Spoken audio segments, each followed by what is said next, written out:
है everyone, RUHS 2025 का allotment letter आज जारी होने वाला है और इसी के सिलसिले में मैं आपके सामने एक नए वीडियो के साथ उपलब्ध हूँ। और एक चीज़ मैं आपको ये चीज़ बता देता हूँ कि कौन कौन सी चीज़ें हैं वो अलॉटमेंट के लिए ज़रूरी है, रिपोर्टिंग के लिए ज़रूरी है। और ये आज आपको इसके बाद में करना क्या है, ये सब चीज़ों के बारे में बात करेंगे। और अलॉटमेंट आएगा कहाँ पर या किस साइट पर आएगा, इस चीज़ों के बारे में हम बात करने वाले हैं। ठीक है, सबसे पहले अपन बात ये करते हैं कि आपको करना क्या है, अलॉटमेंट आएगा कौन सी साइट पर, ये चीज भी जरूरी है ना।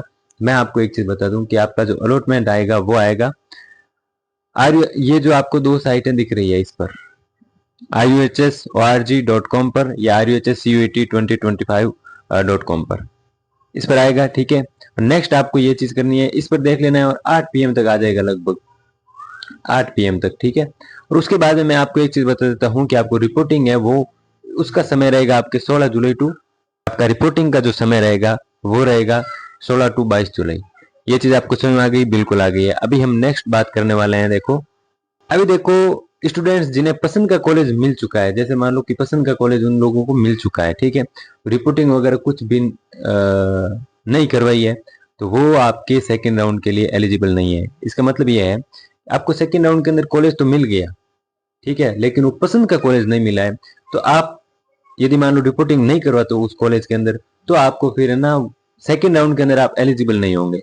राइट, एक चीज आपको समझ आ गई। उसके बाद में करना क्या है, जैसे मान लो आपको पसंद की कॉलेज मिलो चाहे ना पसंद की कॉलेज मिलो, आपको रिपोर्टिंग तो करवानी ही है। आगे समझ में, पसंद का मिलो कॉलेज चाहे ना पसंद का मिलो, आपको रिपोर्टिंग तो हरगिज करवानी है। ठीक है, ठीक है सर, हमने मान लिया रिपोर्टिंग करवानी है। अब देखो अपग्रेड कैसे करोगे, जैसे मान लो कि फर्स्ट के अंदर आपको कॉलेज मिली, उसकी रिपोर्टिंग करो।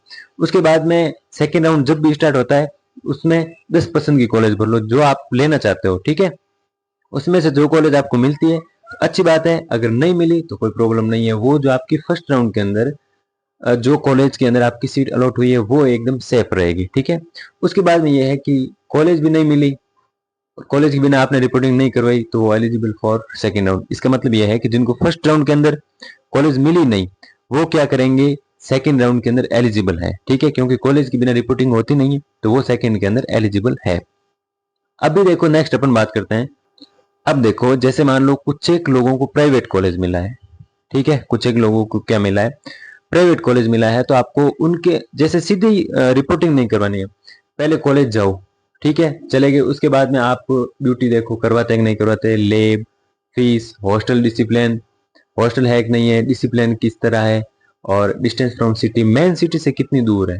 उसके बाद में लोकेशन, वहाँ की लोकेशन कैसी है, इनके बारे में आप मैंने डिस्कस करोगे। ठीक है, अब देखो एक चीज मैं आपको बता देता हूँ कि आपके जो इस प्राइवेट की जो फीस है ना, वो आपके लगभग 1,25 से ज्यादा नहीं होनी चाहिए, 1,25,000 से ज्यादा नहीं होनी चाहिए, नहीं होनी चाहिए प्राइवेट की फीस। यदि इससे ज्यादा है तो आप वो कॉलेज लो ही मत, चेंज करवा दो। ठीक है, और यदि सिटी 10 किलोमीटर से ज्यादा है, सिटी से डिस्टेंस 10 किलोमीटर से ज्यादा है, तो वो कॉलेज आपको लेनी नहीं है। हॉस्टल यदि नहीं है तो भी आपको देख लेना है, आई थिंक नहीं लेना है। ठीक है, क्योंकि हॉस्टल के बिना आप रहोगे कहाँ, और खर्चा भी आएगा फालतू, कोई मतलब नहीं है। ठीक है, या फिर वो हॉस्टल वाला आप अपने हिसाब से देख लो। उसके बाद में यदि क्लिनिकल ड्यूटी नहीं ले जाते हैं, हॉस्पिटल आपको लेकर ही नहीं जाते हैं, तो फिर कोई मतलब नहीं है उस कॉलेज का। उसके बाद में लोकेशन यदि ठीक नहीं है तो भी वो कॉलेज आपको लेनी नहीं है, रास्ते ही ठीक नहीं है तो वो कॉलेज आपको बिल्कुल भी लेनी नहीं है। और कॉलेज हो सके तो हाईवे पर ही होना चाहिए। ठीक है, ये चीज आपको समझ में आ गई। अब देखो मेन चीज ये है कि कुछ एक बच्चों को कॉलेज मिला नहीं है। ठीक है, कुछ एक बच्चों को क्या नहीं मिला है, कॉलेज मिला ही नहीं है। जैसे मान लो कि जिनके, जैसे मान लो कि कुछ एक बच्चों को मिलेगा, कुछ एक को नहीं मिलेगा, ये चीज आपको सही है। जिनको नहीं मिला है वो सेकंड के लिए एलिजिबल है, तो उनको कोई टेंशन वाली बात है नहीं। जिनको फर्स्ट में नहीं मिला उनको सेकंड में मिल जाएगा।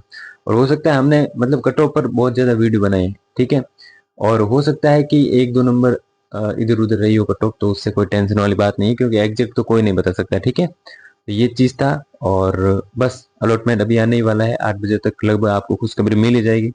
और मेरी ओर से आपको एडवांस में बेस्ट ऑफ गुड लक, धन्यवाद।